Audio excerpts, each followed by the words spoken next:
tonto sare jawbe cukalel dillingel fuladu ngel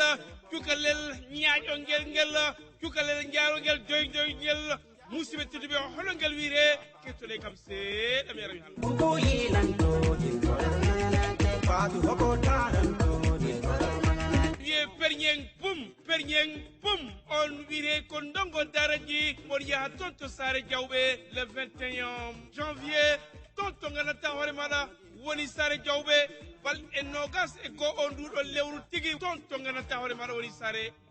jawbe dilli sare jawbe wiyo i jakko don ndongo daraji artiste international o dum hawrata ko bal e nogas e go dudo lewru tigi nungorde don do woni janvier tonto ngana tawore mala woni sare jawbe be biyo woni pare moeno kettude kam seedam yaram njaajel madina la faatu docteur no wire ko Moussa Boula Balde musibe tedube odo wire ko Potta Sow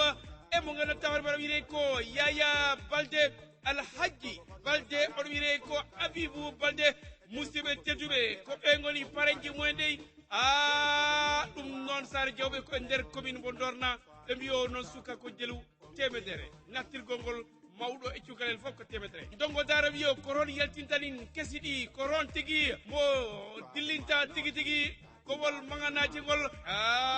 gowol manganaji dongo dara yahani tonto sare jawbe bimi sukabe sare jawbe dilli sukabe biyoyo be jabboroni dongo no lamdo jabborteni dongo bida kam sega ba hono en bibi dube yo mino der to der bugo yilanto di faatu hoko taranto di faatu mata docteur Vous suivez les programmes de Kolda FM, la 92.2. Yéen a ngi déglu Kolda FM ci 92.2. Voilà ce que vous pouvez entendre. RTS Kolda 92.2 FM. La suite, c'est tout de suite.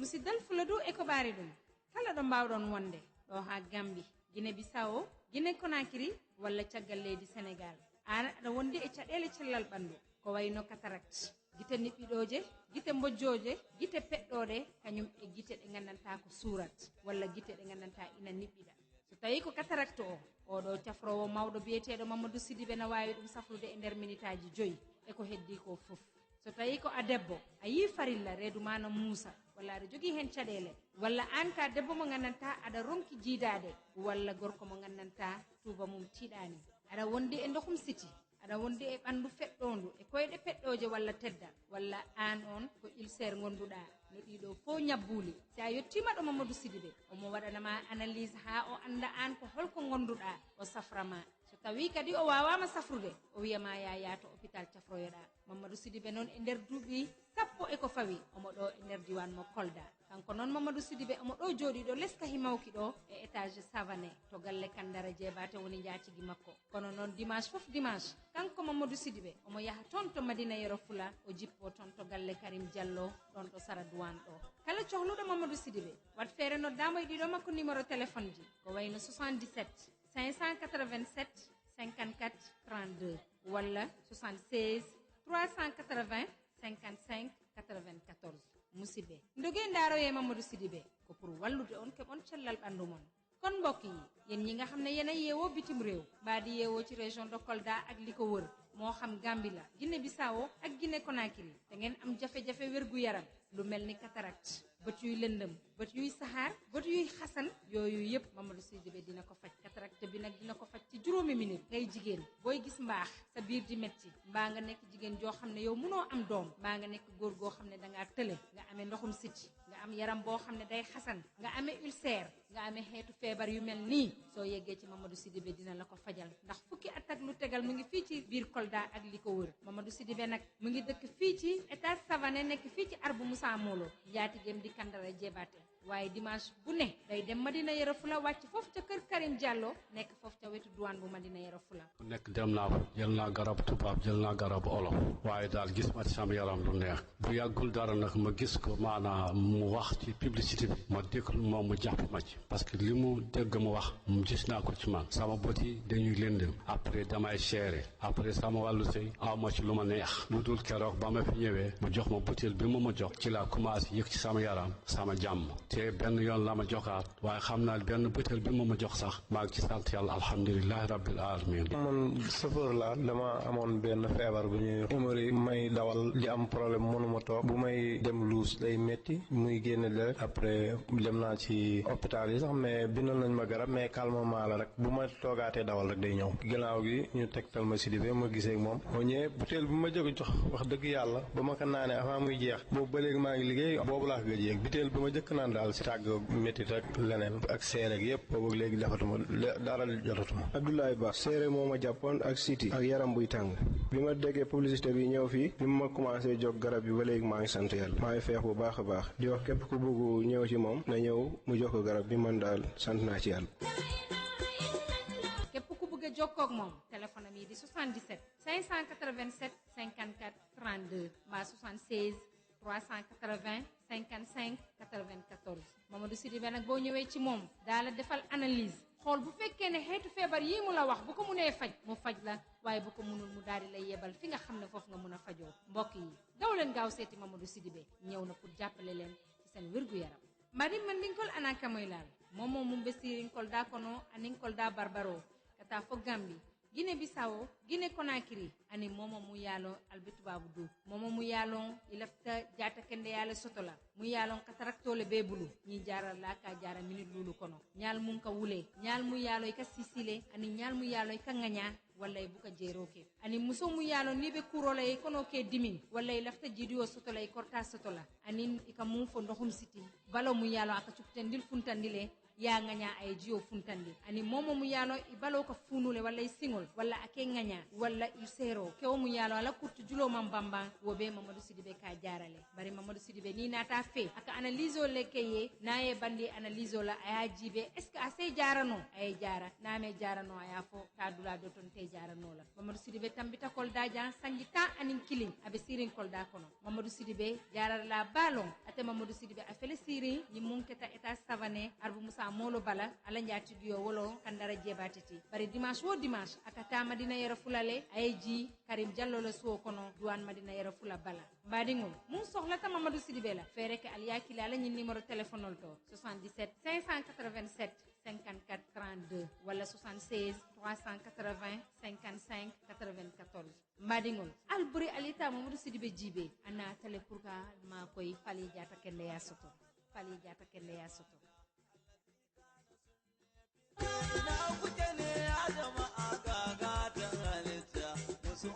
assalamu alaikum musidɓe hettotoɓe programme ji radio régional mo Kolda RTS ɗo e capanɗe jeenayyi ɗiɗi toɓɓe ɗiɗi min calmini on min juurima on ɗum noon musidɓe min calmina kala ɗo auditeur wawi wonde foof e kala ɗo musidɗo wawi wonde foof ɗum noon musidɓe hannde région Kolda e ko ɓaari ɗum ɗon ha Gambi Guinée Bissau Guinée Conakry caggal leydi Sénégal foof hannde eɗen jogii toɓɓere yewtere nde nganndantaa ko faati e banngal safaro ko faati e banngal cellal ɓanndu ɗum noon musidɓe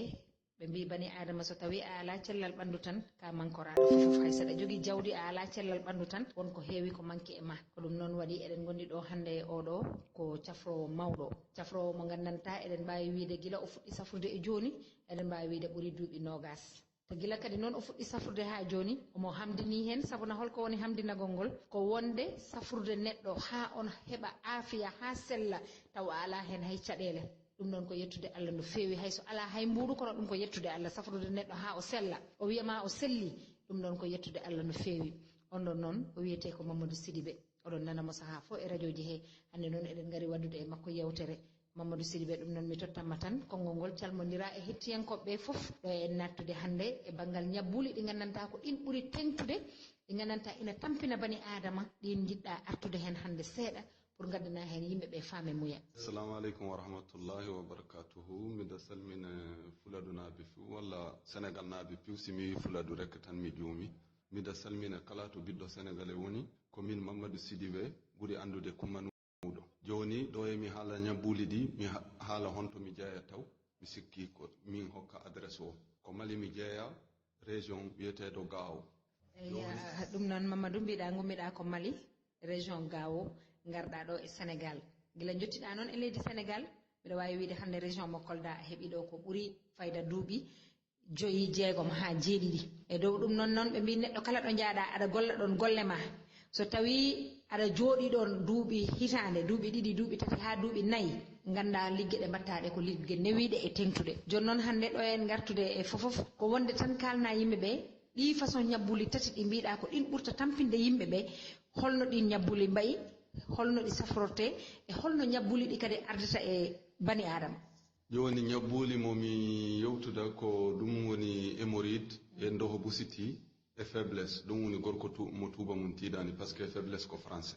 woɓɓe ɓe anda ko woni faiblesse. sen guidima e hémorroïde o hémorroïde ko ñaw mo gandanta mbiɗa andi ina tampini hewɓe woni rewɓe woni worɓe woni jangguinoɓe woni fofof na tampini ɗumen te a nanan neɗɗo wiyama safrima ɗum ha duuɓi 2 duuɓi 3 hori sellude te an noon hande cifam men jiiɗi ko cifannoɗa minen façon hémorroïde holɗin façon ji jogui e hémorroïde kadi ko holno jomum watta ha wawa. Want to master video editing skills and make gorgeous YouTube videos? mais si yeehi ha waɗi chronique e wona 3 na woodi hémorroïde yalto na woodi hémorroïde cuudiiɗo na woodi hémorroïde mo annduɗa kala si yeehi ha waɗi chronique o waɗa e bouton ka sera mais hémorroïde so nangi neɗɗo hémorroïde woɓɓe siko hémorroïde yalto si jomum yeehi toilette ko yaltat koma jomum puusa pour o natta na woodi hémorroïde mo annduɗa yaltata kono jomum reedu makko seerat souvent reedu o na yoori ɓuri heew so yeehi toilette ko hendu bolo walla so yeehi toilette o yiya e jiijam